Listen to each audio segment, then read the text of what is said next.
Muy buenas noches, gracias por acompañarnos. Este es el programa Hora 25. Hoy vamos a conversar de fútbol. Este deporte es uno de los fenómenos mundiales de mayor convocatoria en los tiempos contemporáneos.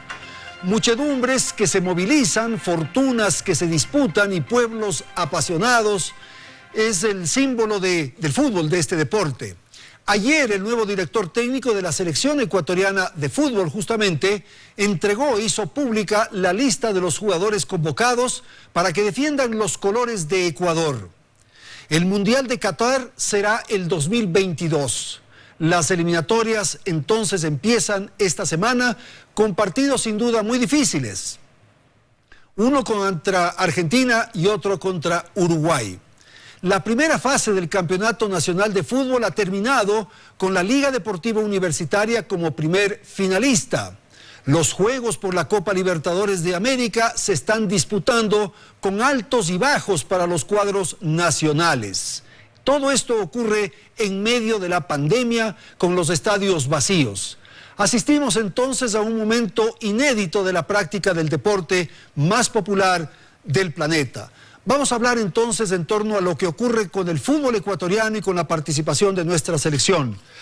Quiero agradecer la participación aquí, la presencia aquí en el estudio de los siguientes invitados. Nos acompaña María Sol Muñoz. Ella es integrante del Consejo de la FIFA. Gracias también a Alfonso Lazo, periodista deportivo. Gracias a Fernando Carrión, analista de asuntos futbolísticos. Gracias a nuestra audiencia que está entonces atenta a este programa. Vamos a empezar. Belén, buenas noches. Muy buenas noches, Andrés, amigos televidentes. Gracias por estar junto a nosotros en un nuevo programa. Restan apenas 4 días para el inicio de las eliminatorias sudamericanas rumbo al Mundial Qatar 2022.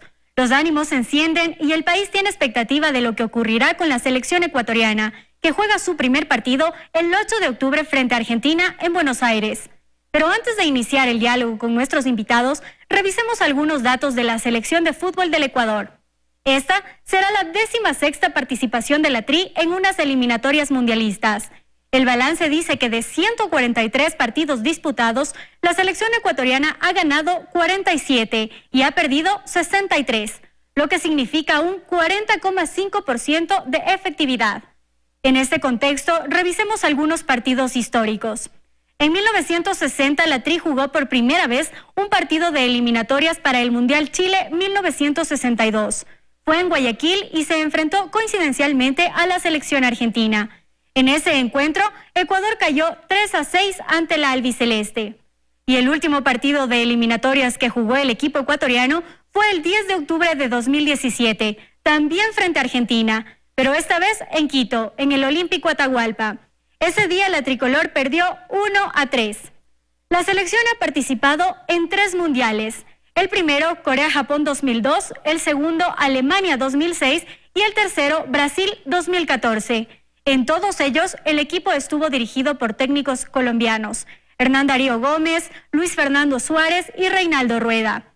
Ahora recordemos algunos datos curiosos respecto a los jugadores. Por ejemplo, Agustín Delgado es el goleador histórico en eliminatorias.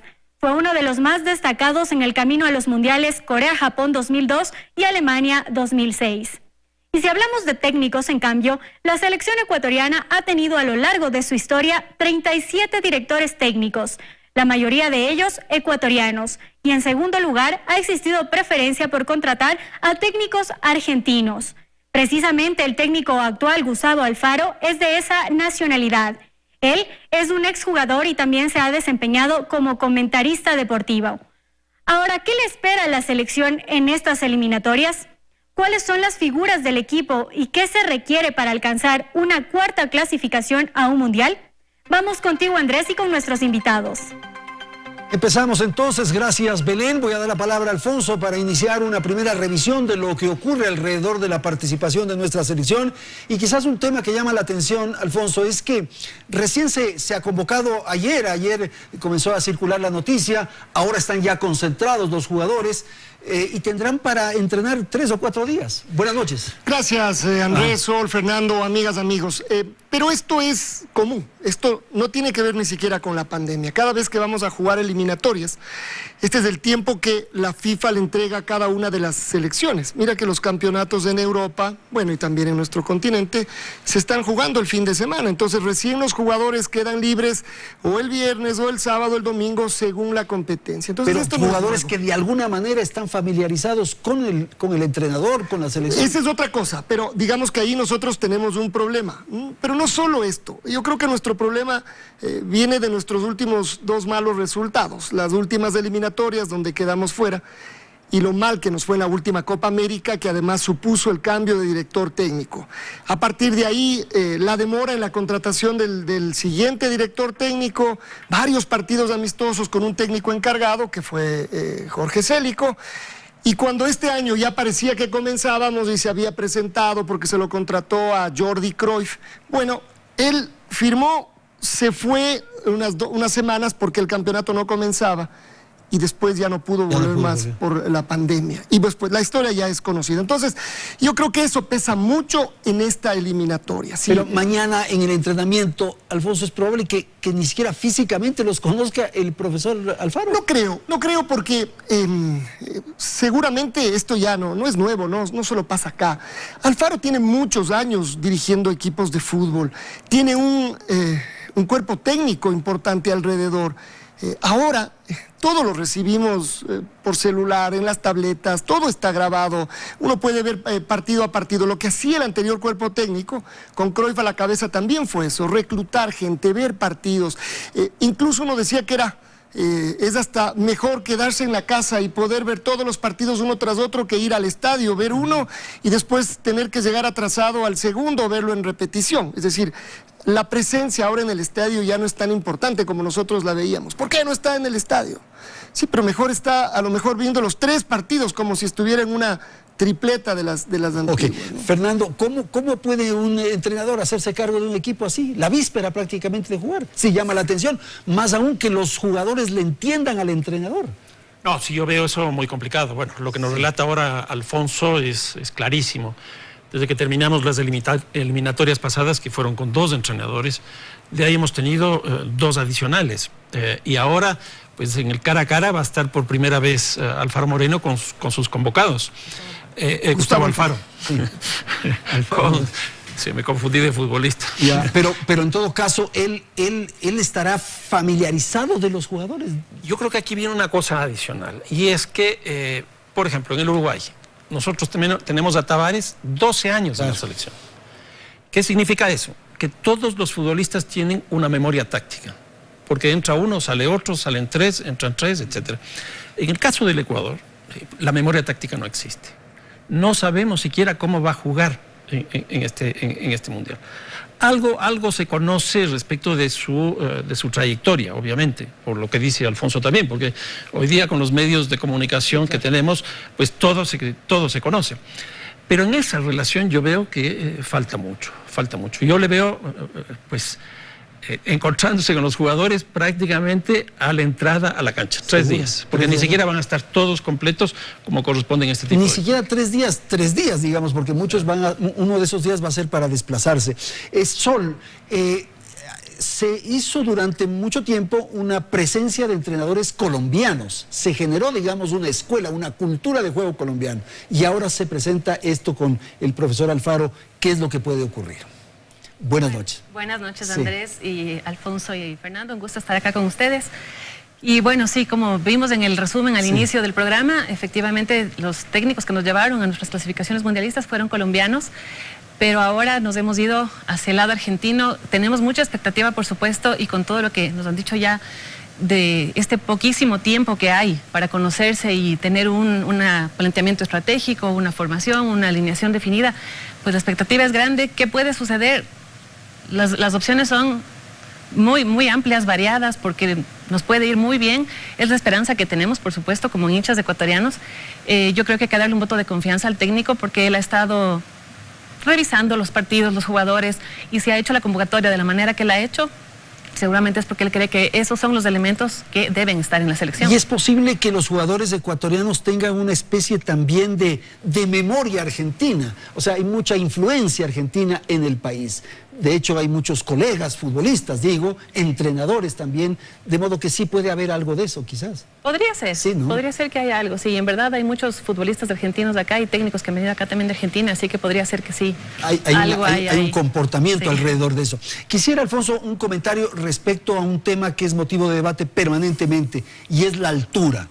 ¿Tú crees que es un asunto ya resuelto o todavía va a ser controversial y polémico? Seguramente, pero yo creo que sigue siendo una ventaja para la selección ecuatoriana. Incluso ahora que, mira que la gran mayoría de los convocados juegan en el exterior. Yo creo que esa, por ejemplo, es una ventaja. Son profesionales acostumbrados a trabajar con diferentes cuerpos técnicos, pero además, en la mayoría de casos, seguramente con cuerpos técnicos de gran nivel.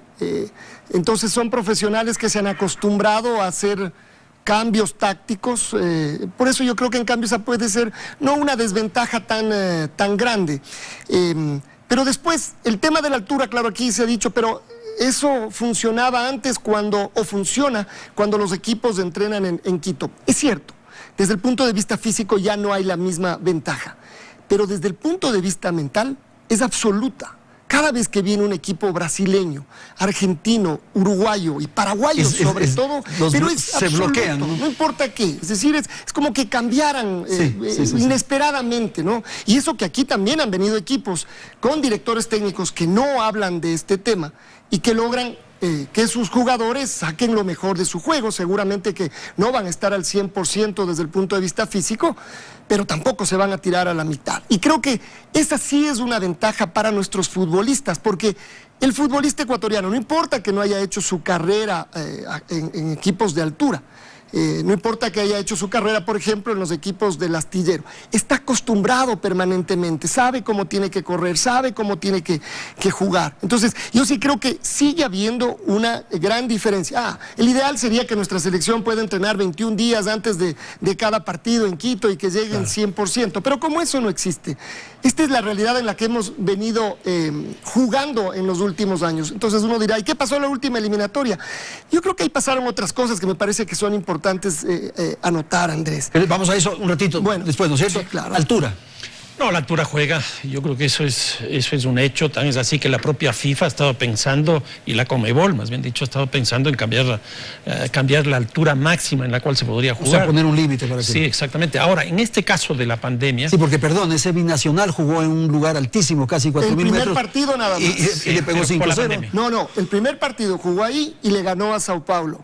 Después, como cambió todo, todos los partidos los tuvo que jugar en Lima. En Lima, bajó. Y ahí sí que le fue mal. River le ganó y Liga también. Por eso hay que jugar en altura. O sea, esa es una ventaja, pero claro, el Sao Paulo también es la predisposición que tiene o no para jugar allá. Está prejuiciado para irse ahí, por favor.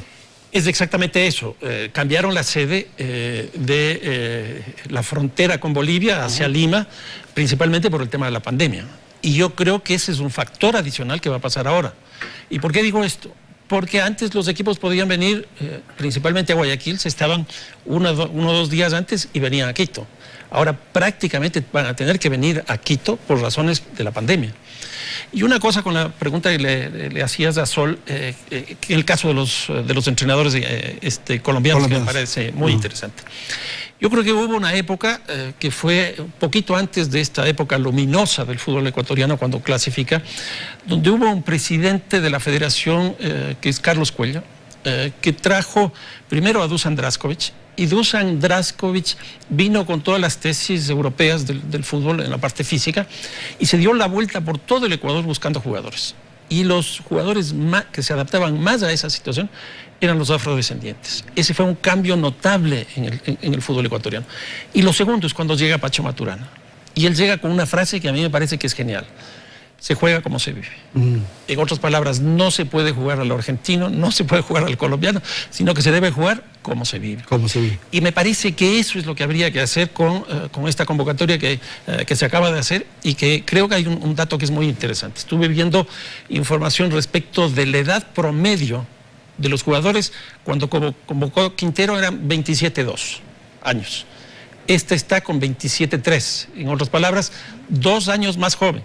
Yo creo que está entrando en un proceso de largo plazo y que no debería simplemente evaluarse con los partidos que tenemos encima.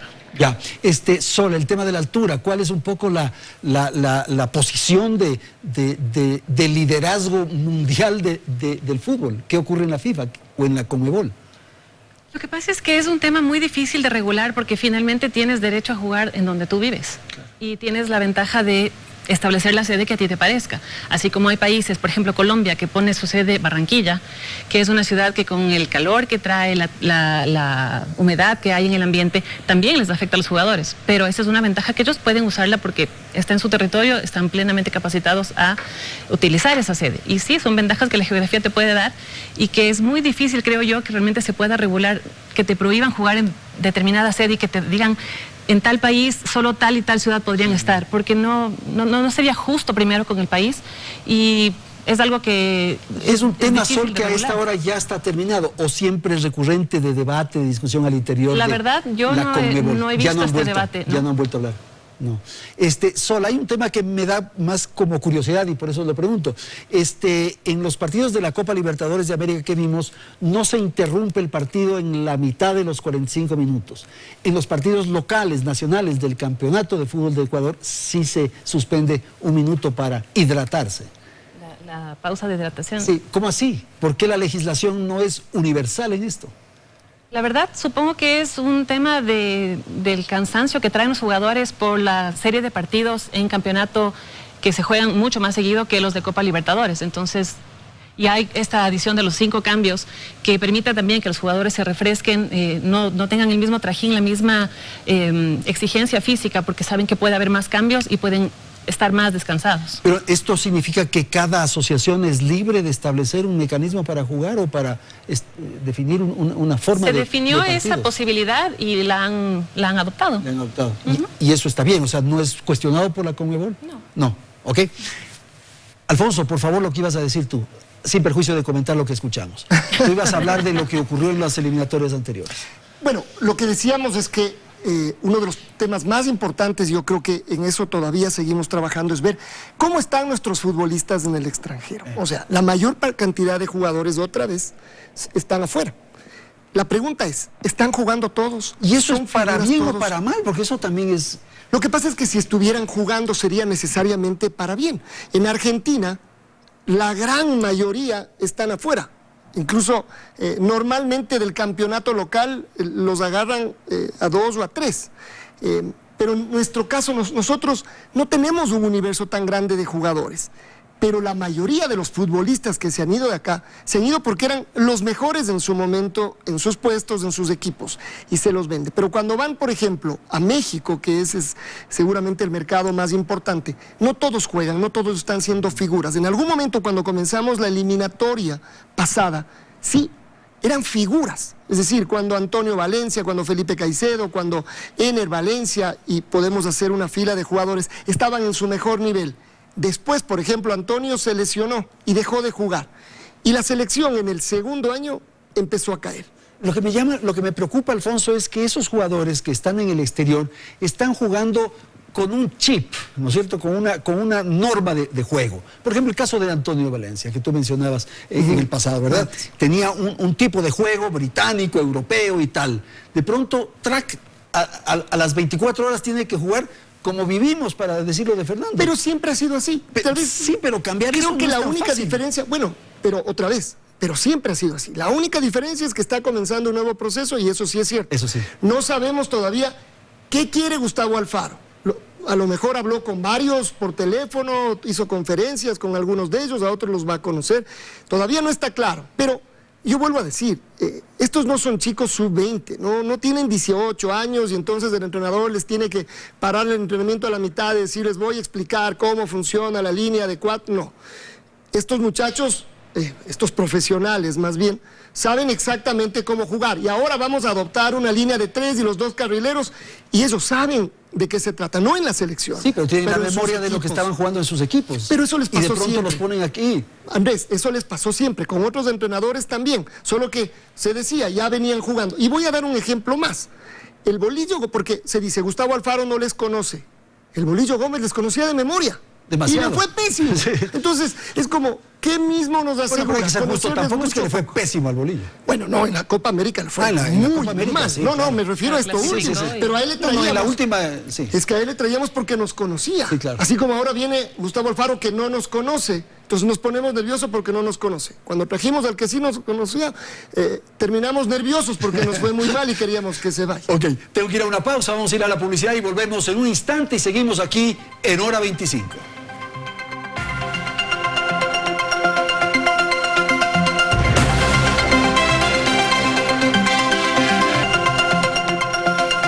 Gracias por continuar en nuestra sintonía. La selección ecuatoriana ha atravesado complejos momentos durante los últimos años. Inestabilidad de técnicos, jugadores envueltos en escándalos y hoy incluso deberán jugar en medio de una pandemia, un hecho sin precedentes. Les hemos preparado un reportaje para conocer cuál es el futuro de la Tri. Veamos. Estamos en el Mundial, era mucho premio, demasiado premio para el equipo uruguayo. Caviedes. Esta imagen se quedó grabada en la retina de todos los ecuatorianos, y es que fue el gol que nos permitió soñar con un primer mundial. ¡De Jaime! ¡Iván Caviedes! Ahora empezamos una nueva aventura mundialista. Sin embargo, el escenario previo ha estado marcado por algunos hitos que merman la fortaleza de la selección. Conflictos internos en la Federación Ecuatoriana de Fútbol, indisciplina de jugadores durante la Copa América, contratación de un director técnico que no definió ningún once y finalmente una pandemia que azota al mundo entero. Para Carlos Sevilla, exdirector técnico de la Tri, se ha perdido demasiado tiempo. Nos coge muy venidos a menos, sin planificación, sin organización. La primera vez que la selección ecuatoriana de fútbol se va a presentar de esta manera. Los problemas vienen desde la elección de esta directiva. En cambio, para el exjugador Juan Carlos Burbano, las esperanzas son lo último que se pierde. Yo creo que podríamos tener chances de hacer una buena campaña, porque Ecuador tiene buenos jugadores. Sin embargo, hay quienes creen que con el paso de los años no se ha podido encontrar figuras fuertes para enfrentar un mundial. Los nombres de los jugadores consistentes, los jugadores que sostienen una eliminatoria, han ido paulatinamente desapareciendo. Hoy el recambio ha sido difícil, duro, y más que todo por esta serie de problemas como el piso 17, como los jugadores que no quieren estar en la selección, se les quebrajó el camerino, los problemas dirigenciales, la falta de estabilidad en la Federación Ecuatoriana de Fútbol, ha ido mermando este aparecimiento y esta maduración de los jugadores de forma temprana. Ahora las esperanzas están puestas en el trabajo de Gustavo Alfaro, quien tendrá que cargar en sus hombros el primer triunfo o fracaso del Ecuador en las eliminatorias. Al trabajo del técnico, dice Burbano, hay que sumar que el equipo propicie valores fundamentales. Que sean solidarios, que sean buenos compañeros y luego, claro, poner al servicio del equipo todas sus cualidades, porque un jugador talentoso, si es que piensa solo en él, es difícil que triunfe porque se necesita la ayuda de sus compañeros. Entonces todos los jugadores tienen que poner de su parte para formar ese equipo. Acaba la pelota, Por ahora, lo cierto es que el triunfo de la selección se convertirá en una alegría para los ecuatorianos en medio del dolor que ha causado la pandemia. Tenemos en esta segunda parte entonces varios temas, varios puntos que ha planteado Belén en su reportaje y quizás empezar, Fernando, con las observaciones y críticas, severos cuestionamientos de Carlos Sevilla. Él dice que estamos sin planificación y sin organización, por favor. No, la situación no es fácil, yo creo que es una situación bastante complicada, pero hay que ver qué es lo que ocurre.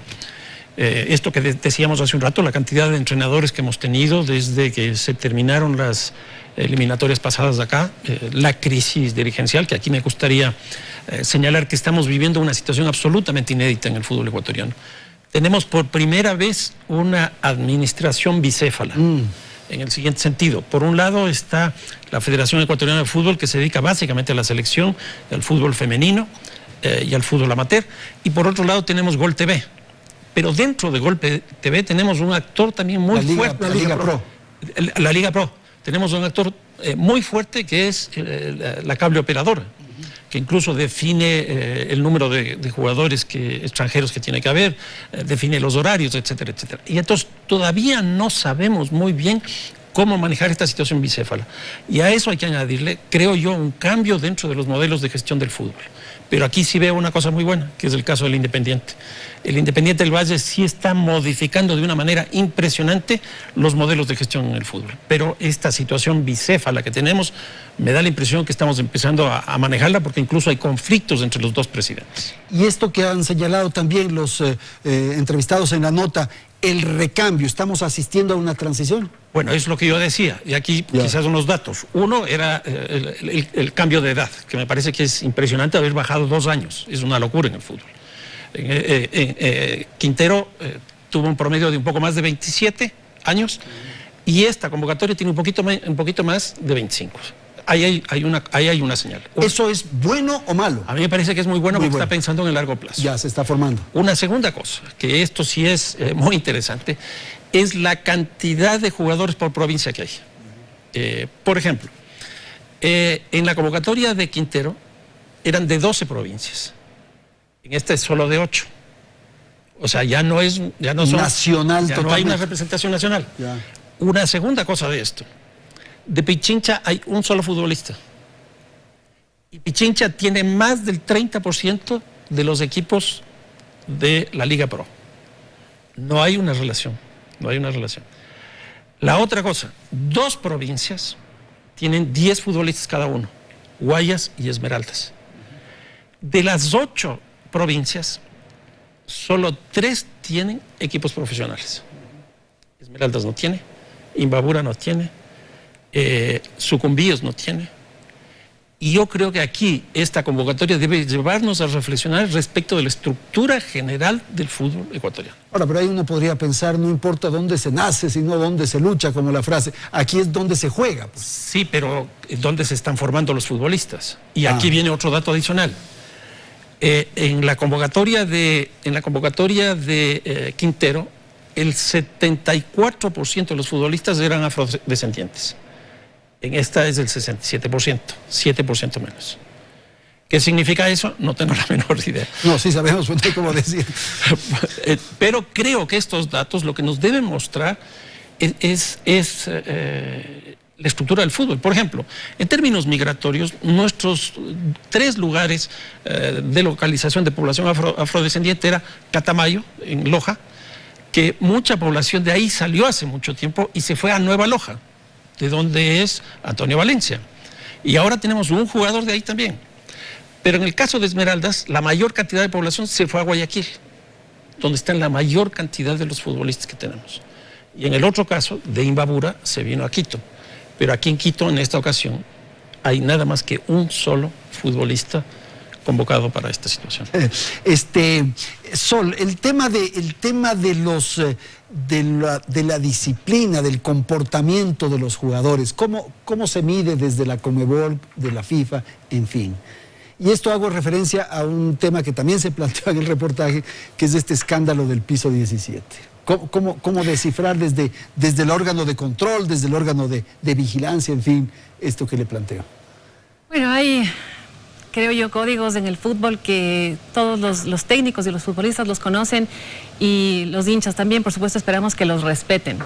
Es, yo creo, la relación que hay entre el técnico y los jugadores lo que define esto, porque por supuesto desde los órganos se espera un comportamiento ejemplar de la delegación que va a representar a un país o miembros de un club en caso de torneos continentales.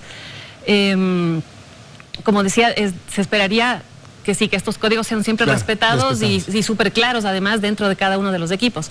Pero es ya una relación interna, es algo que no se puede realmente definir desde FIFA. ¿Qué ocurre cuando llegan, no este tipo de problemas, sino, por ejemplo, me refiero a conductas en el partido, en el juego, en fin, ¿qué ocurre con los órganos disciplinarios de la Conmebol, por ejemplo? Bueno, eso sí es diferente porque hay normas muy expresas y sanciones determinadas para determinados comportamientos, desde el más simple, como es sacarse la camiseta al festejar un gol, cosas así, hasta ya una agresión física. Entonces eso es un tema totalmente... ¿Y los órganos de control, cuando se envían las sanciones a la Conmebol, qué es lo que ocurre? ¿Cómo funcionan ahí adentro? Bueno, pues se reciben los informes de los partidos, y si es que viene del caso sancionar al equipo, por ejemplo, con una barra o a un futbolista en especial, que también obviamente son temas que son susceptibles de una apelación, ya son órganos internos que definen cómo se va a llevar la situación y la resolución que va a tener. Por ejemplo, los incumplimientos en los pagos, los atrasos en los pagos, deudas que tienen equipos con jugadores, ¿cómo se resuelve? Se pretende que se estén regulados los salarios, por ejemplo, que no se pueda dar una transferencia mientras no estén al día en los pagos, en aportaciones a la seguridad social, en fin, impuestos, todo lo que involucra la contratación de cada futbolista. Entonces es algo que, claro, desde el órgano de control se tiene que regular, se está pendiente de que los pagos no se atrasen, que los futbolistas estén al día, porque por supuesto es un trabajo, es su profesión, sí, y es una remuneración, es lo que merecen. Se conoce con mucha frecuencia que hay equipos que deben mucho dinero a un jugador y ese jugador presenta una denuncia, una cosa así, con lo cual se debería sancionar al equipo, pero finalmente eso difícil que se pueda concretar, ¿o qué? Por lo general se dan muchas negociaciones, entonces se dan tiempos, se dan plazos, se espera y ahí ya depende cómo sea. Pero no se llega a concretar aquella sanción para que el equipo pierda de categoría o cosas Bueno, aquí así. hemos visto que sí ha pasado. Por ¿no? deudas. Sí. Ya. Ahora estamos asistiendo a un periodo complejo que es el que no puede haber público en los escenarios. ¿Cómo lo maneja la Conmebol y cuál es un poco el criterio que nos pueda compartir? El planteamiento desde FIFA y Conmebol ha sido salvaguardar primero la salud, sea de los futbolistas y de los entrenadores y de árbitros y de hinchas también. Entonces ahora se ha solicitado que estas primeras fechas de eliminatorias se jueguen sin público. Más Son las adelante dos primeras. veremos. Por lo menos ahora estas 2 de octubre, sí. Esta de Uruguay y Argentina, exacto, y después la otra. La siguiente que toque en noviembre Ya. se volverá a analizar qué ahí se va a sucede. analizar. Pero yo creo que se mantendrá, sí, claro, que se juegue sin público. Ok, ¿Por seguridad? Alfonso, por favor, no sé si quieras agregar algo de lo que escuchamos o incorporar un elemento que me parece interesante, que es lo del público, pero no sé. A ver. Sí, decía Carlos Sevilla, es un hombre que además sabe mucho de fútbol, él ha estado en muchos vestuarios, incluso llegó a ser director técnico de la selección ecuatoriana de fútbol, con poca suerte, él también condujo en una Copa América la selección, y a partir de ahí él salió, y ahí es que llegó el Bolillo Gómez en su primera ocasión. A ver, los problemas que ha tenido la selección derivan de los malos resultados. Los malos resultados terminan en un técnico que se tiene que ir y hay que cambiar. La actual dirigencia de la Federación Ecuatoriana se encontró con que había ya un técnico en la selección ecuatoriana cuando asumió, que era Hernán Darío Gómez. Entonces se quedó con él, después los resultados no fueron buenos, vino toda esta presión y además un intento de un cambio de organización de la Federación Ecuatoriana. Se contrató a un gerente deportivo, a un secretario deportivo que tenía también un trabajo muy importante en España y con él trabajando se buscó quién podía ser el director técnico. Estuvo cerca de venir Jürgen Klinsmann, este hombre que dirigió por muchos años la selección de los Estados Unidos, y justo llegamos a octubre y la selección ecuatoriana se fue a jugar un amistoso en España cuando estábamos aquí en graves problemas sociales. A la selección le golearon allá, claro, además uno decía, una de las explicaciones tenía que ver con que los muchachos se fueron a jugar allá sabiendo que acá había un país que estaba paralizado. Pero en cambio eso fue un golpe duro. Y lo que se ha comentado, porque después nunca quedó claro, es que esa fue una de las razones por la que Klinsmann ya no vino, ya no quiso venir. Enduró algunos de los últimos temas que estaban discutiendo y entonces desistió de la posibilidad de venir. Por la agitación social y política. Y además, porque Argentina nos había hecho 6 goles. Entonces las dos cosas juntas y Klinsmann dijo, mejor no. Hasta aquí. Esto generó un problema porque había que buscar otro director técnico. No es tan sencillo como hacer una lista de directores técnicos y además, lista de directores técnicos y cuánto quieren ganar para entonces tirar una línea desde dónde podemos buscar. Tiene que ser un poco más complejo. Se hizo el trato, vino, finalmente se arregló con Cruyff y la historia ya conocida. Entonces, planificación seguramente que había. Cruyff empezó a trabajar. Nosotros ya debimos haber jugado una fecha de eliminatorias y después teníamos la Copa América. La Copa América iba a ser realmente el momento en el que la selección iba a poder trabajar, iban a estar un mes. Tenían 20 días antes y después la Copa, veamos, si nos iba un poco mejor, seguramente esto se alargaba. Todo eso se cayó, pero se cayó para todos. Claro, Andrés, los del otro lado. hemos estado encerrados 6 meses, pero en el fútbol 4 meses. Entonces, ni siquiera los equipos podían entrenar. Acuérdate que comenzaron entrenando los casi 4 meses, estuvieron entrenando al frente de las tablets, sí, pues, cada uno en su casa y unos con mayor o menor espacio. Y después volvieron y empezaron a trabajar en grupos hasta que finalmente pudieron jugar fútbol, que fue la última semana de agosto. Entonces, imagínate, esto es marzo, abril, mayo, junio, julio, casi 6 meses sin hacer nada. No había cómo hacer nada. Y cuando volvieron, han jugado domingo, miércoles, domingo, miércoles, domingo, miércoles, hasta ahorita. Entonces yo me pregunto, ¿qué es la planificación? Es decir, objetivamente, yo también quisiera que la selección trabaje. ¿Cuándo? ¿Cómo? ¿Con quiénes? En estas condiciones muy difíciles. ¿En qué momento? Ahora, yo pregunto una cosa, ¿cuánto pesa el director técnico en esto?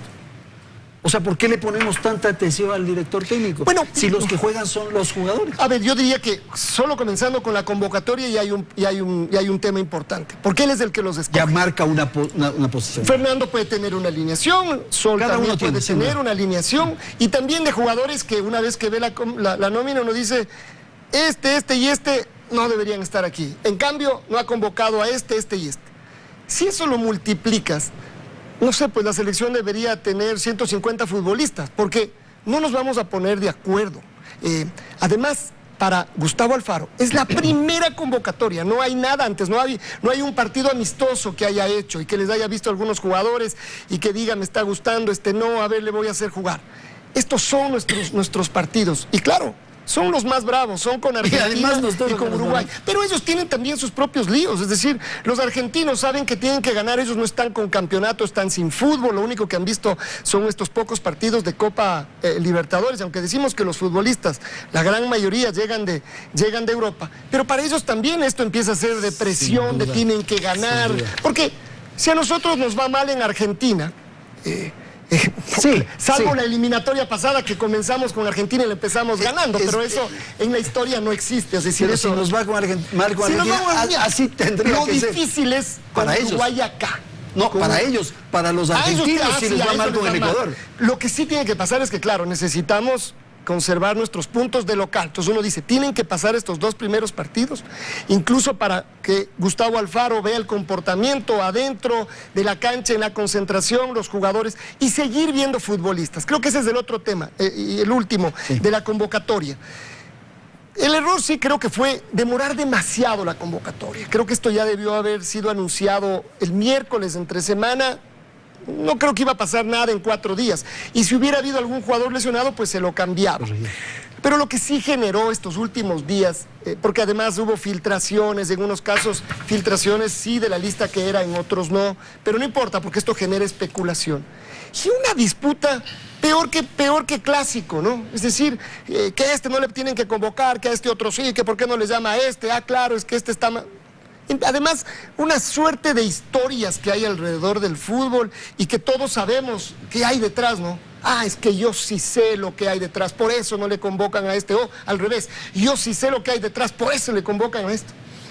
Y no terminamos nunca la discusión de fútbol, ¿no? Entonces creo que, más allá de eso, pero esta no es la convocatoria final, Andrés, esto comienza, veamos cómo nos va, y en noviembre es posible que haya 10 cambios en la convocatoria de 30. Además convocó 30. Bueno, pues es que ya no estamos en ensayos, no estamos en entrenamientos. Sí estamos. Es que no hay entrenamiento oficial. Por eso, pero jugamos con Argentina y Uruguay y después vienen otros 2 partidos. Si te ha ido bien, seguramente que ya está tu base y empiezas a tocar. Si te ha ido mal, tendrás chance de cambiar, pues. Porque aquí no es como en el campeonato, que inscribes 30 jugadores y una vez que al mes y medio se cerró el libro de pases ya no puedes cambiar nada. Acá no, acá puedes cambiar partido a partido. Entonces, creo que no hay que ponerse demasiado nerviosos con esta convocatoria. Está todo cuesta arriba. La pandemia no nos ayudó a nosotros en particular y tenemos un técnico nuevo. Pero bueno, está todo cuesta arriba también para la mayoría de selecciones. Ok, Fernando, rápidamente, ¿qué importancia tiene el director técnico en esto? No, yo creo que es fundamental, sobre todo por el tipo de fútbol que se está jugando a nivel mundial. El fútbol se ha hecho terriblemente táctico. Antes jugábamos 4-2-4, 3-2-5, ahora es una mezcla de todo eso. Hasta hay la teoría del árbol de Navidad. Y esto hace que sea muy complicado comprender hoy día el fútbol. Yo creo que, por ejemplo, ese es uno de los grandes problemas que tenemos con la hinchada, porque la hinchada no sabe leer el partido. Y para eso se necesita aprender, se necesita saber. No, la hinchada lo que quiere es ganar. Por eso, Pero por lo que eso. hablábamos antes, todos somos directores técnicos. Todos Sabemos millones pero de lógico, directores técnicos. pero lo que queremos es que gane nuestro equipo y siempre el causante en la pérdida es el entrenador. Bueno, hay varios causantes, empezando hasta por el árbitro, podríamos Claro. decir. Pero no, yo creo que el fútbol se ha hecho terriblemente táctico. Y ese es un problema muy complicado y le da cada vez más significación a lo que es el entrenador. Ahora, dos cosas más. Lo uno que me parece que es importante es lo del público. La ausencia de público. La ausencia de público. ¿Qué es lo que vimos nosotros con la posibilidad de la salida de Messi? Que el público se vaya, pero no se vaya de la cancha, sino que se vaya de la televisión, sino que se vaya de todas las redes sociales, porque es un referente global. Ese iba a ser un golpe muy fuerte para el Barcelona. ¿Qué es lo que ocurre en el fútbol europeo? Gran parte de los ingresos vienen por la televisión. Empieza a pasar algo parecido acá también, pero allá es mucho más. ¿Por qué? Porque son equipos globales. Nosotros vemos el fútbol europeo, pero el fútbol europeo no nos ve a nosotros. Nosotros somos fútbol local. Entonces los ingresos que nosotros tenemos son mucho menores. Si a eso le restamos el público, por eso es que la taquilla en nuestros campeonatos es fundamental. Y aquí hay 3 equipos que salen perdiendo, que es la Liga, el Barcelona y el Emelec, porque los 3 tienen hinchada. Para los otros equipos les sale incluso más barato, porque tienen que pagar todo el mantenimiento de un estadio completo. Entonces, yo sí creo que el tema del público es una cosa clave. Además que le está cambiando el sentido del fútbol, la hinchada. Ok, el segundo punto lo dejamos para más luego, porque tengo que ir a la publicidad. Volvemos en un instante aquí en Hora 25.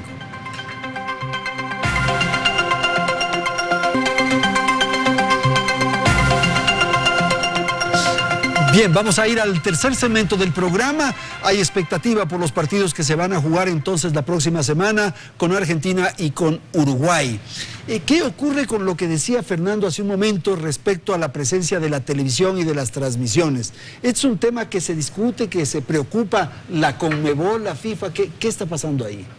Por supuesto se discute porque también hay que tener el protocolo para los periodistas que van a poder ingresar a los partidos de las eliminatorias.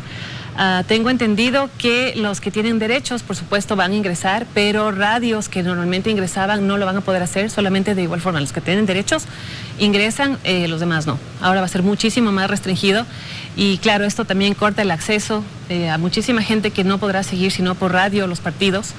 Es claro, una preocupación porque es finalmente una fiesta que nos involucra a todos, que a todos nos llena de expectativa y en Sudamérica creo que especialmente nuestras eliminatorias son de las que más expectativa generan. Sin duda. Lo que yo quisiera saber un poco si es que hay algún criterio respecto a esto que se presenta, que es una especie de monopolio de la información. O sea, finalmente solo es una cadena, solo es un canal, solo es un medio el que está en capacidad de transmitir. Pero ese tema no se debate. Porque cada federación negocia sus derechos, negocia cómo vende sus derechos y... Pero la posibilidad de ampliar eso, dar la opción a otros, ¿es muy difícil o qué crees tú? Creo que como depende de cada federación, sí es difícil, porque por lo general es una la que hace una oferta interesante y es con la que se pacta finalmente. ¿Y la relación del medio que transmite con la federación o con la Liga Pro, por ejemplo, ahora, cómo se resuelve eso? O sea, esta es una relación comercial que finalmente se expresa en la información que se está transmitiendo. Exactamente, claro. Y lo cual podría ser grave, porque los aficionados, el público que ve, está viendo solamente la versión oficial del partido, de los sucesos, en fin. Es una polémica tremenda esa. Es una polémica, sí. Porque ahí sí me parece que los temas son Sí, de hecho, últimamente hemos visto cómo incluso dirigentes han tenido quejas sobre cómo se expresan algunos periodistas en sus transmisiones. Seguro. Sí, es una polémica que es difícil de resolver. ¿Es un tema difícil de tratar aquí o no? No es difícil de tratar. Yo digo, en el país, en el Ecuador. Es un tema, normalmente es un tema comercial. ¿Sabes qué es lo difícil? Que no llega a ser del todo transparente. Ese es el grave problema que hay. Porque si esto fueran con licitaciones abiertas, con temas que se hablaran públicamente, entonces seguramente que todos conoceríamos los detalles y entonces no habría mucho margen para especular. El hecho que no se conozca, la Federación Ecuatoriana en esto no ha logrado ser tampoco transparente. Entiendo que la federación lo que se encontró es con un contrato ya firmado previamente. Para las eliminatorias, te refieres. Claro, para Ya. estas eliminatorias. Entonces, a partir de ahí es como que todo queda en la especulación. Y eso nos encanta, es un deporte en general que nos encanta mucho acá, el Sobre los especular, cuales sí lo tenemos- que yo decía hace un rato. Hay un tema que era también importante en la economía del fútbol, pero además del fútbol ahí sí, bien parecido a lo que ocurre en otros sectores de la economía. Tenía que volver porque estaba agonizando. La Copa Libertadores no regresa solo porque nos encanta el fútbol, es decir, los que estamos de este lado, que éramos los hinchas, en este caso también periodistas, pero digamos que los hinchas, y ya no podemos ir al estadio, pero vamos a poder mirar los partidos en televisión. Pero ese no es el punto más importante de esto, sino que si no había partidos, no se pagaban los derechos. La Conmebol incluso ya había adelantado una parte al principio de año y necesitaba que se juegue. Esto es una réplica de lo que ocurría en Europa. Con la Champions también tuvieron que cambiar el formato, pero se tuvo que terminar de jugar. Y los torneos locales. Lo mismo pasa con el torneo nuestro. Tenía que comenzar. Si no comenzaba... Entonces, claro, lo que sí pasó en cambio, y yo creo que el fútbol, es curioso porque pese a que el fútbol está lleno de problemas, algunos que ya hizo referencia Fernando, problemas dirigenciales, algo que se refirió Sol, por ejemplo, y que tú le preguntabas del tema de los clubes, que hay clubes que no pagan a sus jugadores y todo esto, cómo sigue esta cadena. Bueno, el problema grave que ya era insostenible para los clubes es que la dueña de los derechos de televisión no les podía pagar y no les puede todavía, está súper atrasado en esto.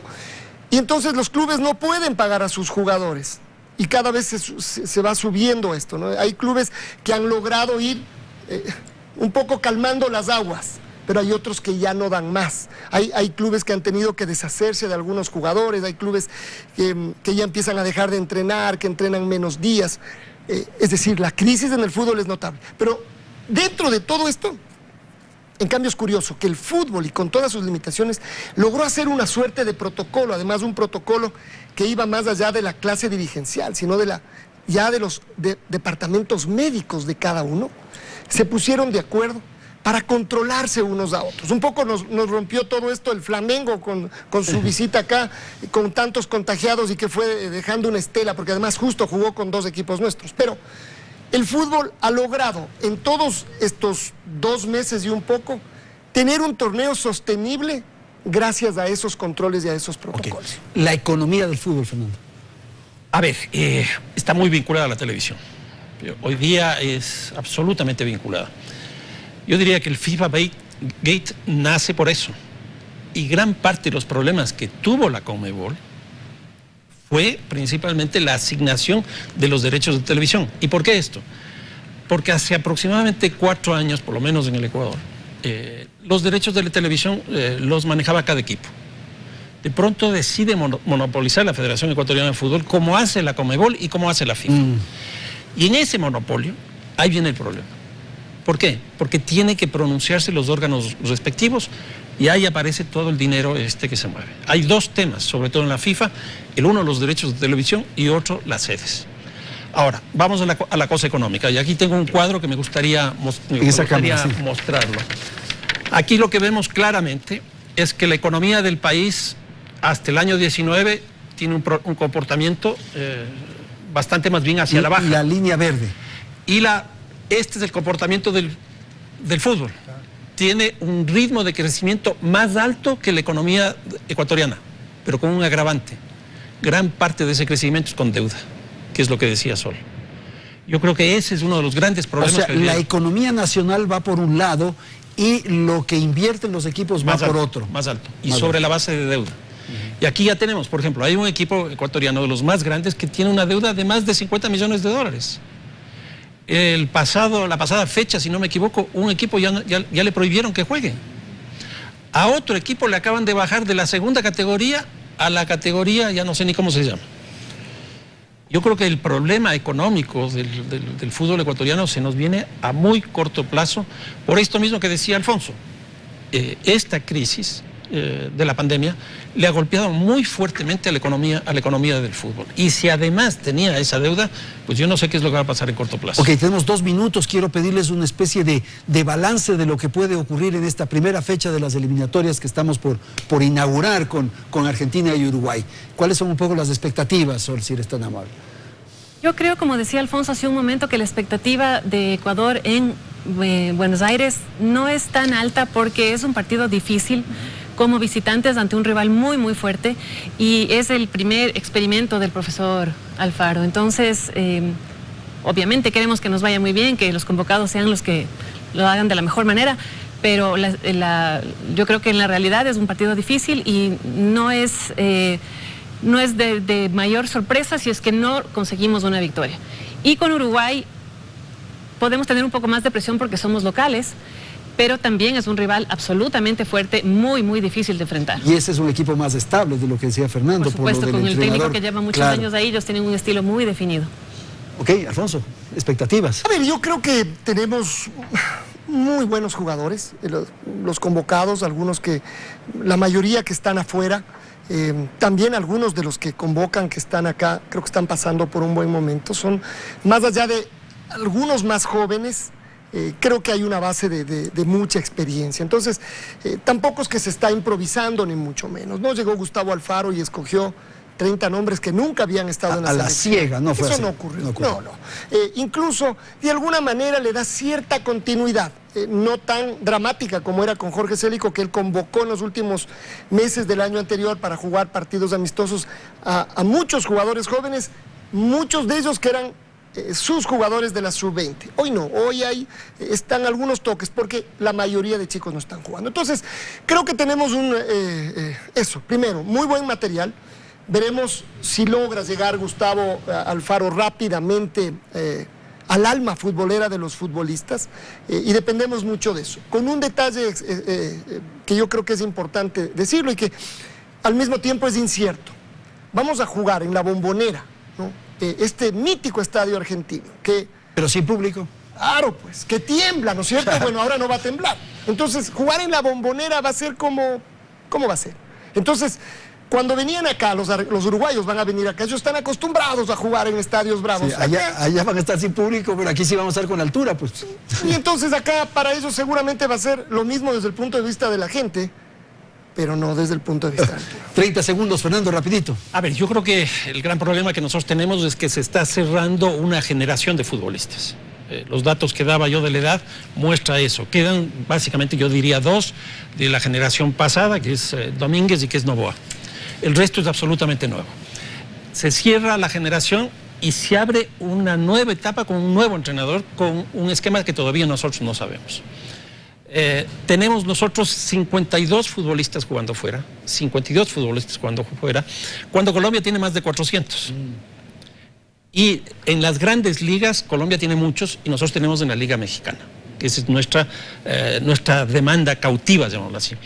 En ese contexto, yo creo que lo que hay que aferrarse es a la sorpresa. A la esperanza. A la esperanza. Muy bien, muchísimas gracias por la participación de ustedes. Quiero agradecer a Sol Muñoz, Alfonso Lazo y Fernando Carrión. Gracias a la audiencia, estaremos pendientes entonces de los partidos que se inician esta semana. Felicidades, Ecuador. Teleamazonas presentó Hora 25 con el auspicio de